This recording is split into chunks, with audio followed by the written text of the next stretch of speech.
네, 여러분 안녕하세요. 위장을 치료하는 김상태 원장입니다. 현대인의 사망 원인 1위가 암이죠. 그런데 100년 전까지만 해도 그렇지 않았습니다. 전염병으로 인한 사망자가 훨씬 더 많았죠. 그런데 현대에 오면서 영양이 좋아지고 의학이 발달하면서 오히려 암 환자 수는 크게 늘어났는데요. 영양이 좋아지고 의학이 발달했는데 왜 암 환자 수는 더 늘어났을까요? 그것은 바로 평균 수명이 비약적으로 늘어났기 때문입니다. 우리 몸에 있는 세포들은 매일매일 복제 과정을 거치는데요. 노화가 될수록 이 복제 과정에서 불량품 세포를 만들어낼 확률이 높아집니다. 그 불량품 세포 중에 일부가 암세포라고 할 수 있죠. 그래서 지난 수십 년간 암에 관한 연구와 진단기술, 치료기술이 계속 발전하고 있음에도 불구하고 암 환자 수는 계속 늘어나고 있습니다. 그렇지만 많은 암 중에서 전 세계적으로 발병률이 꾸준히 줄어온 그런 암이 있는데요. 그것이 바로 위암입니다. 특히 위암 발병률이 전 세계적으로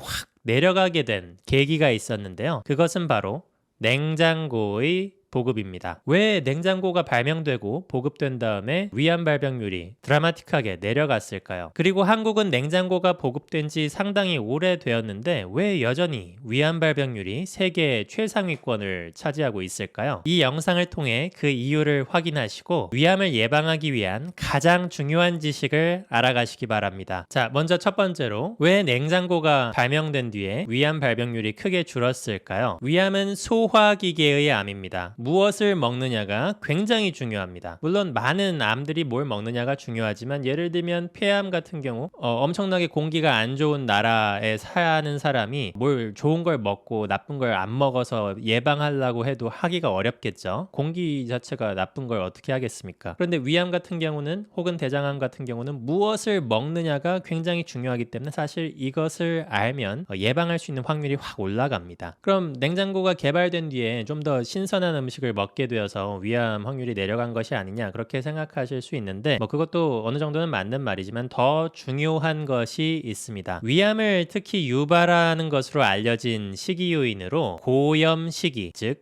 짜게 먹는 습관이 있습니다. 그런데 냉장고가 보급이 되면서 음식을 덜 짜게 먹어도 되게 됐습니다. 이게 무슨 말일까요? 왜 냉장고가 생긴 이후로 음식을 덜 짜게 먹게 되었을까요? 냉장고가 개발되기 전에는 음식을 장기 저장하는 방법으로 염장, 훈제, 건조 같은 방법이 있었는데 이 중에서 염장이 가장 보편적으로 많이 쓰이는 방식 중에 하나였습니다. 그래서 예전에는 전 세계 모든 문화권의 음식이 다 짰다고 보시면 돼요. 냉장고가 개발된 뒤에 유럽인의 소금 섭취량이 절반 이하로 감소되었다는 그런 연구 결과가 있습니다. 그러니까 자연스럽게 위암 발병률도 감소하게 된 것이죠. 여기 그래프를 보시면 전 세계 위암으로 인한 연간 사망자 수가 한국이 가장 높아요. 그런데 소금 섭취량, 나트륨 섭취량도 가장 높습니다. 그러니까 나트륨을 과다 섭취하는 정도와 위암이 걸리거나 사망할 확률은 거의 비례한다고 볼 수 있습니다. 그러면 여기서 궁금한 것이 있죠. 아니 전 세계 위암 발병률은 이미 70년 전, 80년 전 그러니까 1950년대, 60년대 냉장고 보급이 다 끝났을 때 이미 팍팍 드라마틱하게 내려갔는데 왜 한국인의 위암 발병률은 이렇게 더디게 내려가지? 한국도 70년대 말 80년대 냉장고가 거의 전 가정에 보급이 됐잖아요. 그 이유는 간단합니다. 냉장고가 보급이 됐음에도 불구하고 여전히 세계에서 가장 짜게 먹고 있기 때문입니다. 원래 냉장고가 보급이 되면서 세계 대부분의 나라에서 음식이 덜 짜졌어요. 그래서 염장 음식의 비중이 줄어들고 그랬는데 한국인은 김치를 너무 사랑한 나머지 김치 냉장고를 만들어 버렸죠. 그리고 또 다른 중요한 포인트가 있어요. 음식이 짜다는 게 사실 내 입맛에 짜다고 짠 게 아니에요. 맛이라는 건 굉장히 주관적인 것이거든요. 실제 한국인이 나트륨 섭취를 어떻게 하느냐 봤더니 여기 표를 보시면 대부분 김치와 국물을 통해 합니다. 이게 한국인의 나트륨 섭취하는 경로인데 한국인이 먹는 나트륨의 24.5%가 김치를 통해 섭취를 합니다. 그런데 사실은 이게 김치가 1위가 아니에요.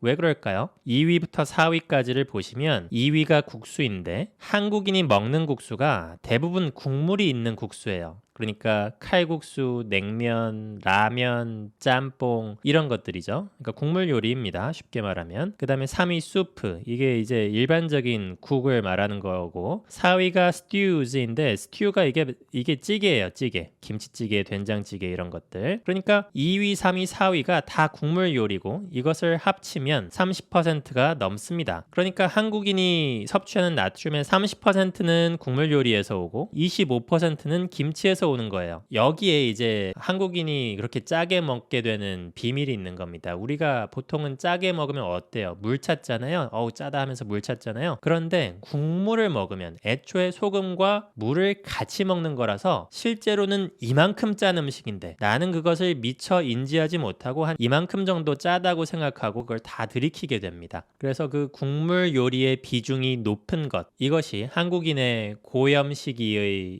이유, 그리고 위암이 많은 이유입니다. 그래서 내가 덜 짜게 먹고 싶다? 내 입맛에 좀 자극적인 음식을 피하는 것으로는 실천이 제대로 되지가 않고요. 애매한 밑반찬에서 좀 짠맛이 난다고 해서 그거 안 먹는다고 나트륨 섭취를 크게 줄일 수가 없습니다. 국물을 줄이고 김치를 줄이면 됩니다. 그래도 지난 10년간 한국인의 나트륨 섭취량이 많이 줄어들었어요. 여기 보시면 2010년까지만 해도 나트륨 섭취량이 무려 4,785mg이었습니다. 정말 엄청난 거거든요. 세계에서 압도적인 1위고 위암이 많이 걸릴 수밖에 없는 그런 상황이었습니다. 그런데 이제 대대적으로 나트륨 줄이기 캠페인을 하니까 많이 줄어들었고 아직도 훨씬 더 줄어들어야 됩니다. 그래서 서양에서는 이미 1950년대, 60년대부터 많이 줄어들었던 위암 발병률이 한국에서는 2000년대까지 크게 변화가 없다가 2010년대가 되어서야 비로소 유의미하게 조금 내려가기 시작했습니다. 너무너무 잘 된 거죠. 그래서 이 내용, 한국인의 나트륨 섭취의 비밀과 위암 발병률이 높은 이유, 요거를 제대로 이해를 하면 이것은 누구나 실천할 수 있는 것이고